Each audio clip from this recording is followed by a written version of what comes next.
पाहूया सविस्तर बातमीपत्राच्या सुरुवातीलाच एक मोठी बातमी। पुणे जिल्ह्यासाठी पावसाचा रेड अलर्ट देण्यात आलेला आहे। पुढील 24 तास पुण्यासह पालघर आणि नाशिकच्या काही भागात मुसळधार पावसाचा इशारा देण्यात आलेला आहे। या क्षणाची सगळ्यात मोठी आणि महत्त्वाची बातमी आपण बघतोय। पुणे जिल्ह्यासाठी पावसाचा रेड अलर्ट। पुढील 24 तास पुण्यासह पालघर आणि नाशिकच्या काही भागात मुसळधार पावसाचा इशारा। तर पुण्याच्या खडकवासला धरणातनं 2000 क्युसेक वेगानं पाण्याचा विसर्ग करण्यात येतोय। त्यामुळे नदीकाठच्या नागरिकांना सतर्कतेचा इशारा देण्यात आलेला आहे। नदीकाठच्या विविध ठिकाणी सायरन वाजवून नदीपात्रात न येण्याचं आवाहन प्रशासनाकडून करण्यात येत आहे।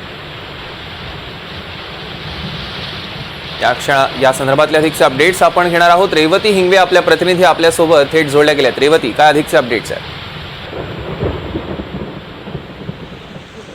नक्कीच सौरभ, खरं तर गेल्या काही तासांपासून आता 12 तास उलटून गेलेले आहेत। पुणे जिल्ह्यात सर्वत्र मुसळधार पाऊस पाहायला मिळाला। आत्ता मी इथे पुण्यातील भिडे पूल जवळ आहे।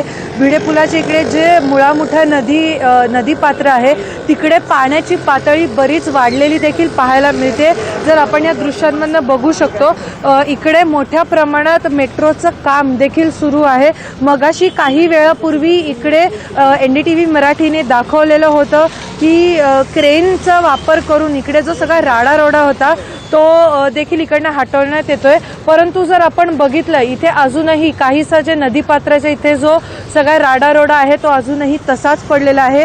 खरं तर आत्ता 2000 क्युसेक पाण्याचा विसर्ग हा खडकवासला धरणातून 1 तासाभरापूर्वी करण्यात आलेला आहे। थोड्याच वेळात हे जे पाणी पातळी आहे यामध्ये अजून देखील वाढ होण्याची शक्यता आहे, कारण विसर्ग करण्यात आलेला आहे। सौरभ, खरं तर असा प्रश्न आता इथे निर्माण होतो की जेव्हा मोठ्या प्रमाणात विसर्ग होईल, म्हणजे जवळपास 10,000 क्युसेक पाण्याचा विसर्ग जेव्हा होईल, कारण पाऊसही तसा पडतोय पुणे शहरामध्ये, जर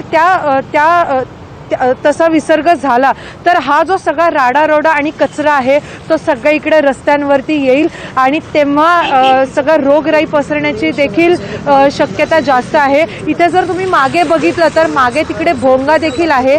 त्या भोंग्यातनं अलर्ट करण्यात आलेला होता, सायरन वाजवण्यात येतं जेव्हाही केव्हा खडकवासला धरणातून विसर्ग करण्यात येतो तेव्हा सायरन देऊन इकडच्या नदीकाठच्या परिसरात एक अलर्ट देण्यात येतो।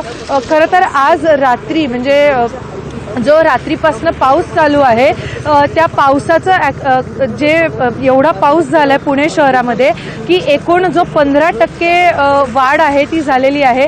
पाऊस पडण्याच्या अगोदर खरं तर 65% धरण हे भरलेलं होतं खडकवासल्याचं, परंतु आता जो डेटा येतोय त्याच्यानुसार जवळपास 80% खडकवासला धरण हे भरलेलं आहे। तर आता जर आपण या दृश्यांमधनं देखील जरी बघितलं तर तिकडे जलपर्णी वगैरे साफ केलेली नाही आहे पुणे महानगरपालिकेने। त्यासोबतच सकाळची आपण काही जर दृश्य बघितली तर तिकडे एका इमारतीमध्ये गुडघ्यापर्यंत पाणी साचलेलं होतं आणि त्याच्यानंतर जाऊन तिकडनं जेटिंग मशीनने ते पाणी बाहेर काढण्यात आलेलं होतं। खरं तर त्याचं मुख्य कारण म्हणजे की तिकडचे नाले सफाई झालेली नाहीये। तर सौरभ, आता प्रश्न खरं तर असा उपस्थित होतो इकडे की नेमकं पुणे शहराला बुडवतोय कोण? कारण जर 2 आठवड्यातच ही परिस्थिती आहे तर पुढे जो पाऊस आहे, कारण जर आपण मागच्याच वर्षीचा याच दिवशीचा डेटा घेतला तर मागच्या वर्षी खडकवासला धरणामध्ये या दिवसाला 12% फक्त पाणी साठा होता, तर या वर्षी 25% तब्बल पाणी साठा आहे। तर आपण विचार करू शकतो की काय प्रमाणात सध्या पुणे शहरात पाऊस पडतोय। तर जर असाच पाऊस राहिला तर पुणे शहराचं विद्रुपीकरण होतं की काय आणि पूर सदृश परिस्थिती निर्माण होते की काय असा प्रश्न आता सध्या उपस्थित होतोय।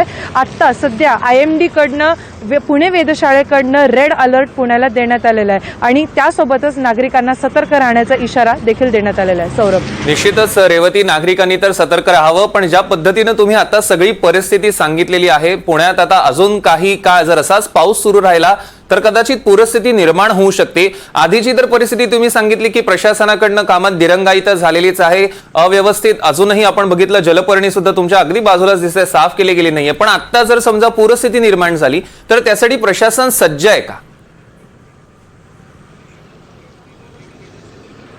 खरं तर सौरभ, जर आपण बघितलं तर जेव्हा पुणे महानगरपालिकेला याबाबत विचारण्यात आलं होतं तर ते म्हणले होते की मान्सून पूर्व जे कामं आहेत किंवा पूरसदृश परिस्थिती निर्माण होऊ नये याचे जे सगळे प्रतिबंधक सगळे कामकाज आहेत ते करण्यात आलेले होते. पण आता जसं मी मगाशी या गोष्टीचा उल्लेख केला की 7 जूनपर्यंत मान्सूनपूर्व कामं सगळी होणं अपेक्षित होतं. पण सगळ्यात पहिला मुद्दा म्हणजे की कोथरूडसारख्या उच्चभ्रू परिसरात असलेल्या एका इमारतीमध्ये गुडघाभर पाणी साचतात, ते सुद्धा नालेसफाई झालं नाही म्हणून. आता जर मागच्या वर्षीची आपण परिस्थिती घेतली एकता नगर आणि निंबज नगरमधली, तर तिथे सुद्धा मोठ्या प्रमाणात विसर्ग झाल्यानंतर अगदी लोकांच्या घरात दुकानात पाणी शिरलेलं होतं. 7-7 फुटापर्यंत पाणी शिरलेलं होतं. तर बाकीची तयारी जर पूरसदृश परिस्थिती निर्माण झाली तर काही त्याच्यावरती त्यासाठी पुणे महानगरपालिका सज्ज आहे. पण त्याच्या अगोदरची जी कामं आहेत ते केलेली आपण बघू शकतो की ते आता काहीच केलेलं दिसत नाही आहे. आता जर हा राडारोडा आपण इथे बघितला तर चुकून पाण्याचा फोर्स जर जास्त असेल आणि हे जर सगळे जे लोखंडी जे काही साहित्य आहे ते वर आलं आणि कोणाला चुकून काही लागलं तर खूप मोठी जीवितहानी देखील इथे होऊ शकते. तुर्तास तरी हे जे भिडे पूल आहे ते वाहतुकीसाठी बंद केलेले, कारण जवळपास 1-1.5 महिना झाला मेट्रोचं काम चालू आहे. पण सौरभ, जसं तुम्ही विचारलं आणि जसं मी या गोष्टीचा उल्लेख केला की पूरसदृश परिस्थिती निर्माण झाली तर काय करावं याच्यासाठी पुणे महानगरपालिका सज्ज आहे. पण आपल्याला हे एव्हिडेंटली दिसतंय की इकडे आत्ता सध्या जे काही मान्सून पूर्व जी कामं आहेत की ज्याच्यामुळे तशी परिस्थिती निर्माण होऊ शकते, तसे काहीच कामं झालेले आपल्याला दिसत नाहीये. निश्चितच रेवती, यावर लक्ष ठेवून असा त्याचे अपडेट्स आम्ही तुमच्याकडून घेऊ. तुर्तास धन्यवाद.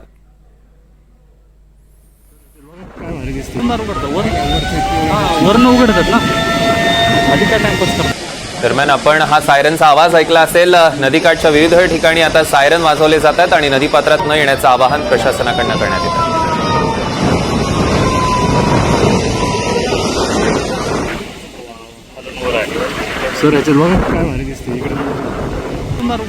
तर पुण्यात भिडे पुलापर्यंत पाणी आल्यानं आता पूरस्थिती निर्माण झाली आहे. पाऊस जर असाच सुरू राहिला तर भिडे पूल पाण्याखाली जाण्याची शक्यता आहे. सध्या भिडे पुलाच्या आजूबाजूला सुरू असलेलं काम थांबवण्यात आलेलं आहे. मेट्रोचं काम सुरू असल्यानं सर्व राडारोडा बाजूला करण्यात आलाय.